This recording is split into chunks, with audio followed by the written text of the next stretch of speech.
Hello everyone, welcome in my YouTube channel. So आज के इस वीडियो लेक्चर में we are discussing about alkyl and aryl of transition metals के बारे में हम स्टडी करेंगे। किस तरीके से हम इनको क्लासिफाई करेंगे, इनके मेथड ऑफ प्रिपरेशन क्या होंगे। तो आज के वीडियो लेक्चर में हम इतना स्टडी करेंगे, ठीक है। तो शुरू करते हैं। तो सबसे पहले हम क्या देखते हैं, सबसे पहले हम क्लासिफिकेशन की बात करते हैं। Alkyl and aryl of transition metals का हम पढ़ेंगे classification. Classification of sigma bonded transition metal hydrocarbyls के बारे में।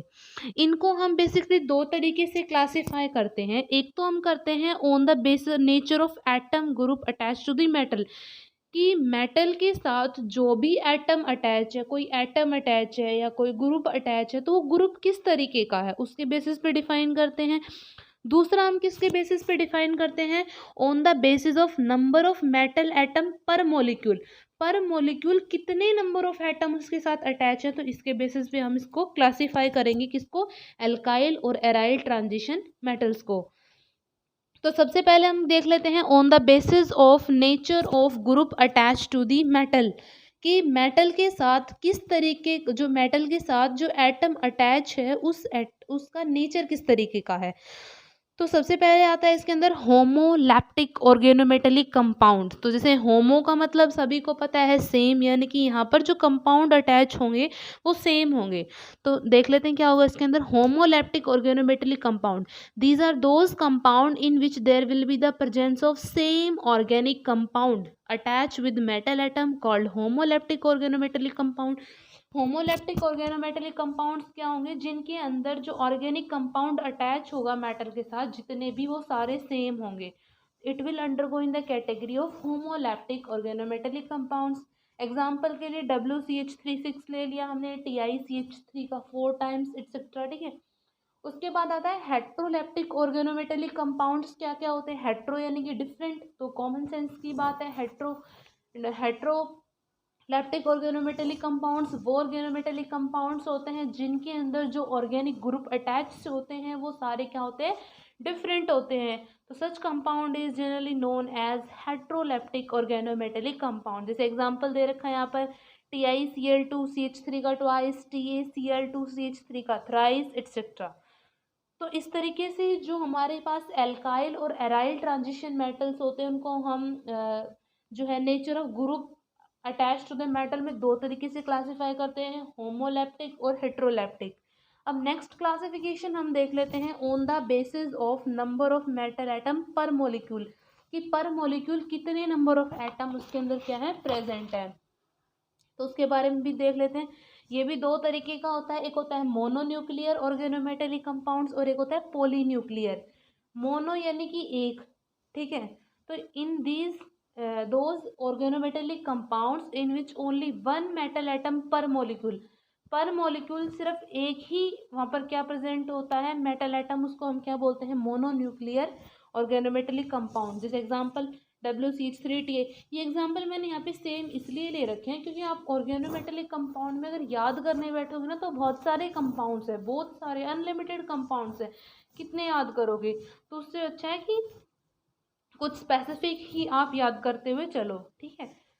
तो यहाँ पे मैंने यहाँ पे इसके एग्जांपल्स बता दें। नेक्स्ट हमारे पास होता है पॉली यानी कि बहुत सारे। तो पॉली न्यूक्लियर कौन से होंगे, those organometallic compound in which more than one metal atom present, जिसके अंदर एक से ज़्यादा मेटल एटम प्रेजेंट होता है, ऐसे मॉलिक्यूल्स को हम पॉली न्यूक्लियर ऑर्गेनोमेटेलिक कंपाउंड्स बोलते हैं। यहाँ पर ये इसका एग्जाम्पल है, तो ये एग्जाम्पल्स हैं, आपको इनको याद करना ही पड़ेगा, ठीक है।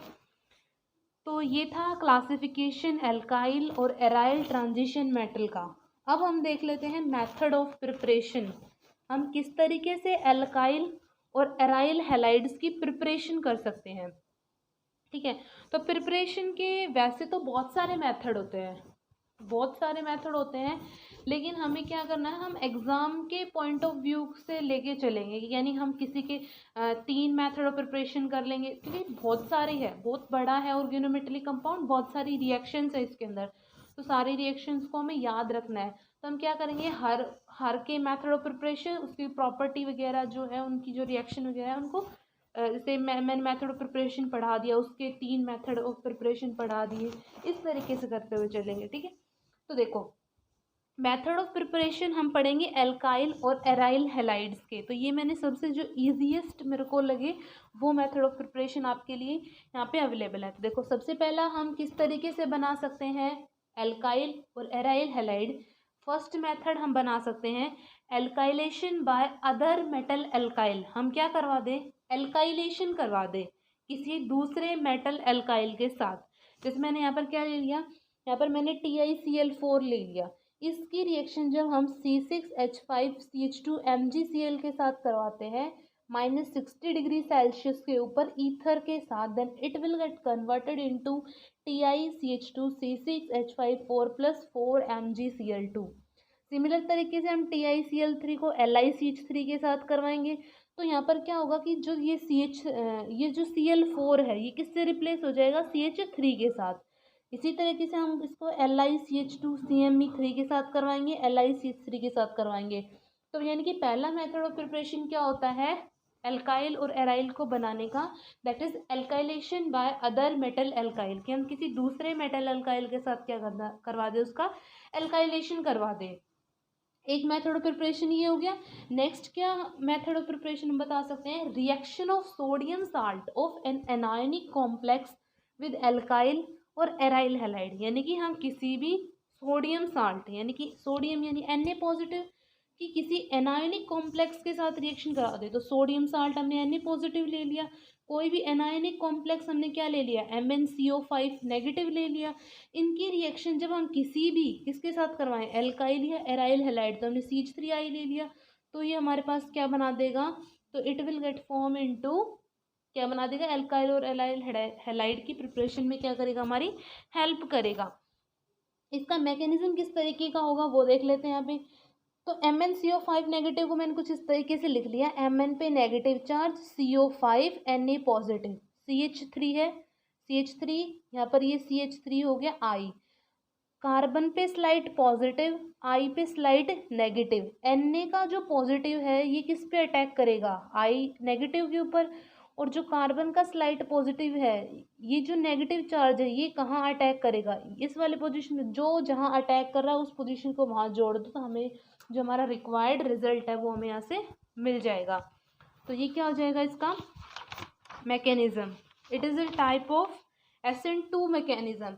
ये एक SN2 टाइप का मैकेनिज्म होता है। SN2 टाइप का मैकेनिज्म यानी कि कंसर्टेड मैकेनिज्म होता है। और भी हम इसको डीपली समझें, कंसर्टेड मैकेनिज्म का मतलब क्या होता है कि बॉन्ड मेकिंग और बॉन्ड ब्रेकिंग दोनों साइमल्टेनियसली होती हैं, यानी कि एक तरफ से बॉन्ड टूट रहा है और एक तरफ से बॉन्ड बन रहा है, दोनों प्रोसेस एक साथ हो रही है। तो इस तरीके की जो रिएक्शंस होती हैं उनको हम SN2 मैकेनिज्म बोलते हैं, ठीक है। तो पहला मेथड हमने alkylation by other metal alkyls पढ़ लिया, दूसरा हमने reaction of sodium salt of anionic complex with an alkyl and aryl halide पढ़ लिया। थर्ड मेथड ऑफ प्रिपरेशन जो हमारे पास आता है that is oxidative addition reaction. तो यहाँ पे हमने कोई भी इरिडियम का कॉम्प्लेक्स ले लिया, PPH3 COCl, CH3I के साथ अगर हम इसको रिएक्ट करवाते हैं तो जो ये 16 इलेक्ट्रॉन स्पीसीज है जिसका कोऑर्डिनेशन नंबर 4 है, इसका जो ये है 2 इलेक्ट्रॉन से बढ़ जाता है, कोऑर्डिनेशन नंबर 6 हो जाता है, और जो 16 इलेक्ट्रॉन है वो 18 इलेक्ट्रॉन स्पीशीज में कन्वर्ट हो जाता है। एक हम ये वाला मेथड ऑफ प्रिपरेशन बता सकते हैं। सेकंड हम बता सकते हैं इंसर्शन रिएक्शन। इंसर्शन यानी कि इंसर्ट करेंगे कोई चीज़ को, तो हम यहाँ पर बेसिकली इंसर्शन किस चीज़ का करते हैं, एल्कीन का इंसर्शन करते हैं। किसका इंसर्शन करते हैं, एल्कीन का। तो Ln metal H plus CH2 double bond CH2 को हम इंसर्ट कर देंगे, तो उसके लिए हम इस तरीके के एग्जाम्पल सेट कर सकते हैं।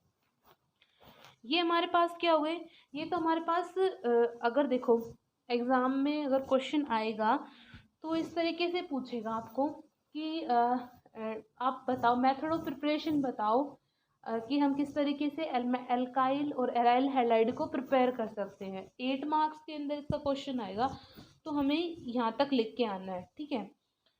नेक्स्ट जो हमारा टॉपिक है डिकम्पोजिशन रिएक्शन, ये ना बहुत इंपॉर्टेंट टॉपिक है। डिकम्पोजिशन रिएक्शंस का जो टॉपिक है ये बहुत इंपॉर्टेंट है। बेसिकली इस यूनिट के अंदर से यही टॉपिक है।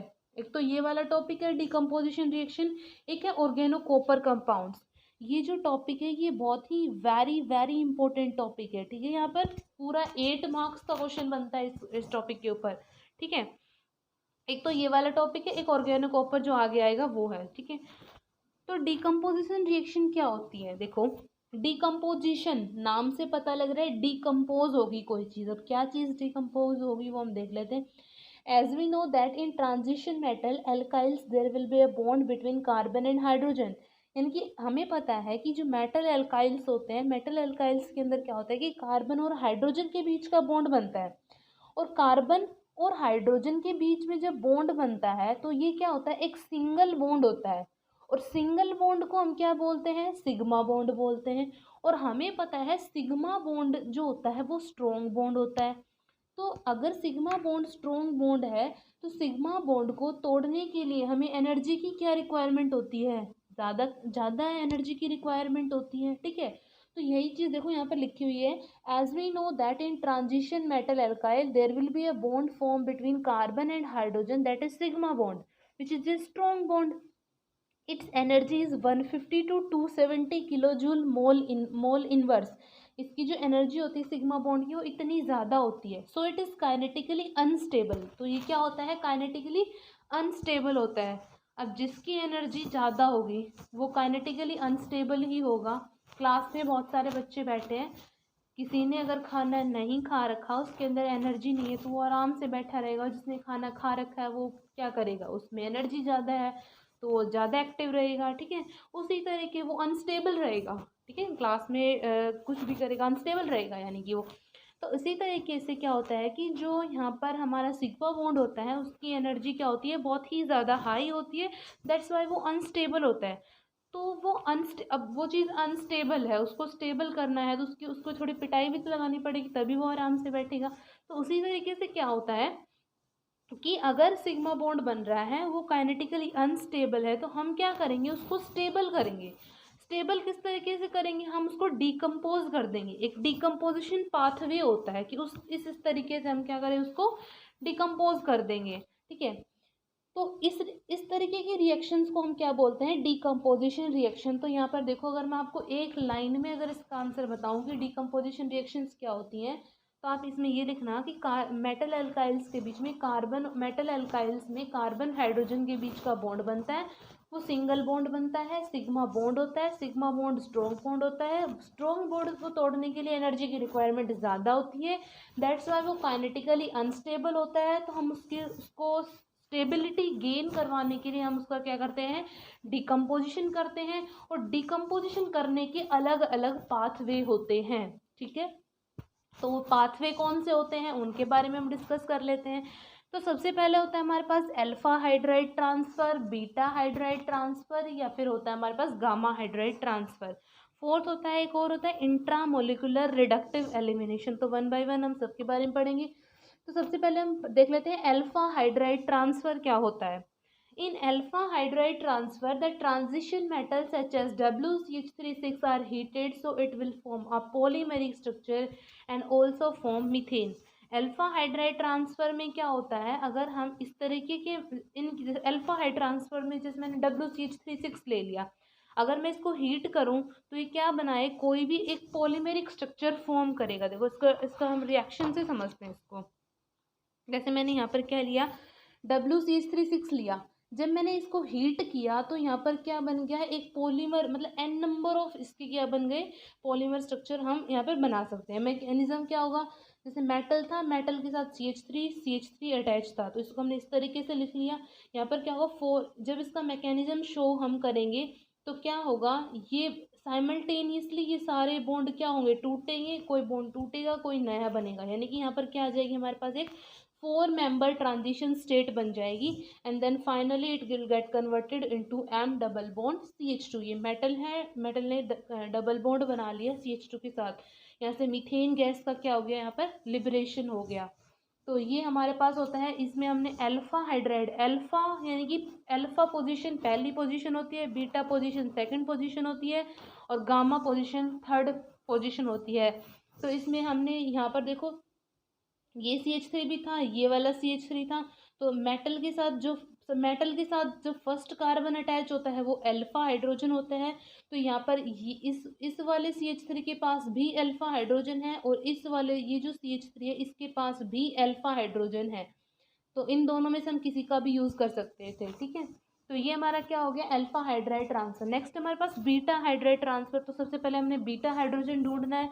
तो ये कोई मेरा मेटल है, मेटल के साथ अटैच था CH2 और सिंगल बॉन्ड CH3। तो मेटल के साथ पहला कार्बन जो अटैच होता है दैट इज अल्फा कार्बन, और उसके नेक्स्ट जो कार्बन होता है दैट इज बीटा कार्बन। तो बीटा कार्बन के एक हाइड्रोजन का अटैक हमने यहाँ पर कोई भी हमारे पास एक वैकेंट कोऑर्डिनेशन साइट के ऊपर करवाएंगे, यहाँ से ये बॉन्ड टूटेगा और हमारे पास कुछ इस तरीके का जो है एक स्टेट बनेगी। उसके बाद हम यहाँ पे हाइड्राइडो मेटल एल्कीन कॉम्प्लेक्स की फॉर्मेशन होगी एंड देन फाइनली हमें इस तरीके का प्रोडक्ट मिलेगा। लास्ट में हमारा यहाँ से क्या हो जाएगी, ये एल्कीन बाहर निकलेगी, ठीक है, यहाँ से ये एल्कीन बाहर निकलेगी। तो ये हमारा कौन सा हो जाएगा, बीटा हाइड्राइड ट्रांसफर। नेक्स्ट हमारे पास आता है गामा हाइड्राइड ट्रांसफर। तो गामा हाइड्राइड ट्रांसफर के अंदर क्या होगा, इसके अंदर हम किसके बारे में स्टडी करेंगे, इसके अंदर we are studying about gamma hydrogen, ठीक है, यानी कि थर्ड पोर्शन पे जो कार्बन प्रेजेंट होगा वो गामा हाइड्रोजन होगा हमारे लिए। तो इसमें हमारा जो गामा हाइड्रोजन हमने कंसिडर किया है वो ये वाला है, ये हमारा क्या है यहाँ पर गामा हाइड्रोजन है। इससे ट्रांसफर करवाएंगे हम इलेक्ट्रॉन्स का मेटल्स के ऊपर, ठीक है, तो इस तरीके का कॉम्प्लेक्स हमारे पास बन जाएगा। नेक्स्ट हमारे पास होता है इंट्रामोलिकुलर रिडक्टिव एलिमिनेशन। तो इसमें भी हमने इस तरीके की रिएक्शन शो करनी है, इंट्रामोलिकुलर यानी कि एक ही मोलिक्यूल के अंदर हमें क्या करवाना है, रिडक्टिव एलिमिनेशन। तो यहाँ से क्या हो जाएगा, बाईफिनाइल जो है वो बाहर निकल जाएगा, ठीक है।